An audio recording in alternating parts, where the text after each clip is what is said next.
ইহা খাদকরা যেরকম খাবার দাবার টেনে হিসেবে নিজেরা ভাগযোগ করে খায়, তোমাদের এরকম ভাগযোগ করে খাবে। সাহাবা একরাম জিজ্ঞেস করেন, ইয়া রাসূলুল্লাহ, কারণ কি? আমাদের মুসলমানদের এই পরিণতি কেন হবে? আমাদের সংখ্যা কি কম হয়ে যাবে সেজন্য? নবীজি বলেছেন, না, বাল আনতুম ইয়াউমা ইযিন কাসীর ওয়ালাকিন্নাকুম গুসাউন কাগুসাইস সাইল। তোমরা সেদিন সংখ্যায় অনেক থাকবে, কিন্তু বানের পানির মতো তোমাদের কোনো মূল্য থাকবে না, খড়কুটের মতো ভেসে চলে যাবে, কোনো মূল্য তোমাদের থাকবে না। সাহাবীদের যুগে এক ওমর রাদিয়াল্লাহু তাআলা আনহু একজন সাধারণ সাহাবীর দিকে তাকানোর ক্ষমতা কোন অমুসলিমের ছিল না। আর এখন মুসলমান পরিচয় দিতেও অনেকটা কুণ্ঠাবোধ করতে হয় অনেক ক্ষেত্রে, ঠিক না বেঠিক? এই অবস্থা হবে যে নবীজি আগেই বলে গেছেন। কারণ কি?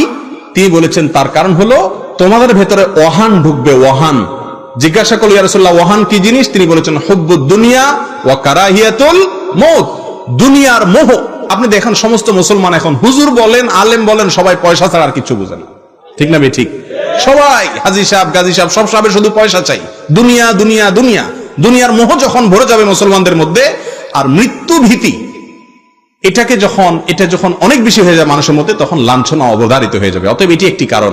আরেকটি কারণ হলো, শাখা কারণ হলো, কোরআন এবং হাদিসের ইলমের কোনো চর্চা নাই। আজ মুসলমান নামে ইসলাম সম্পর্কে কোনো ধারণা আমাদের মধ্যে নাই, তাওহীদ আমাদের মধ্যে নাই, রাসূল করিম সাল্লাল্লাহু আলাইহি সাল্লামের পদ্ধতির অনুসরণের গুরুত্ব আমাদের মধ্যে নাই।